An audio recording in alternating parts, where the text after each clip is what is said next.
దివాళీ అంటేనే స్వీట్స్. అలాంటప్పుడు స్వీట్స్ చేయకుండా ఎలా ఉంటామో, ఇవాళ అయితే ఎంటీఆర్ గులాబ్ జామున్ తోటి అయితే నేనైతే 2 టైప్స్ ఆఫ్ జామున్స్ చేస్తున్నాను అండి ఒకే ఇంగ్రీడియంట్ తోటి.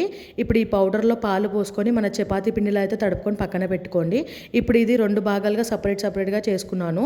ఇప్పుడు ఒక దాంట్లో అయితే గ్రీన్ కలర్, ఒక దాంట్లో వచ్చేసి అయితే రెడ్ కలర్ వేసుకున్నాను. ఒకటి ప్లెయిన్గా అలానే పెట్టేస్తాను. ఇప్పుడు ఇది కలర్ మొత్తం అందులోకి మిక్స్ అయ్యేటట్టు కొద్దిగా పాలు పోసుకొని అయితే తడుపుకొని ఒక 10 మినిట్స్ అయితే నానబెట్టేయండి. ఇప్పుడు ఇది నానే లోపల మనం పాకం అయితే రెడీ చేసుకుందాము. నేనైతే ఒక 2 కప్స్ ఆఫ్ షుగర్ తీసుకొని అందులో వాటర్ యాడ్ చేసుకొని అయితే షుగర్ పాకంగా చేసుకుంటున్నాను. ఇప్పుడు ఇందులో కొంచెం తాలికల పొడి కూడా వేసుకున్నాను. అండ్ పాకం తీగ పాకం వచ్చే వరకు అయితే ఏం వెయిట్ చేయకండి, కొంచెం చిక్కబడితే చాలండి మనకైతే. ఇప్పుడు కొంచెంగా పిండి తీసుకొని కాలా జామున్ లాగా అయితే చేస్తున్నాను అండి. పిండిని ఎప్పుడైనా సరే అండి ప్రెస్ చేస్తూ చేయండి, అప్పుడు మనకి విడిపోదు. అండ్ ఇప్పుడు నేను చేసేది అయితే నార్మల్గా అయితే విడిపోకుండా వస్తాయి. అండ్ మన పాకంలో కానీ ఫ్రై చేసుకునేటప్పుడు కూడా గులాబ్ జామున్ అయితే పగిలిపోకుండా వస్తుంది. అండ్ ఇలా చేసుకునే అన్నీ ఒకటేసారి సపరేట్గా చేసుకొని పక్కన పెట్టేసుకోండి.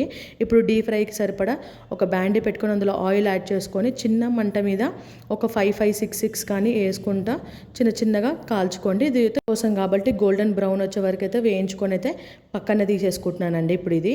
అండ్ ఇప్పుడు కాలా జామున్ కోసం అయితే కొంచెం కలర్ ఇంకా డార్క్ కలర్ వచ్చే వరకు అయితే ఫ్రై చేసుకోవాలి. నార్మల్గా అయితే ఇలా డార్క్ కలర్ వచ్చేసిందంటే కాలా జామున్ అయితే రెడీ అయిపోయిందని అన్నట్టండి. ఇప్పుడు ఇవన్నీ తీసేసుకొని నేను పక్కన పెట్టేసుకుంటున్నాండి. ఆల్రెడీ మన పాకం కొంచెం అయితే 50% అయితే చల్లాడిపోయిందండి.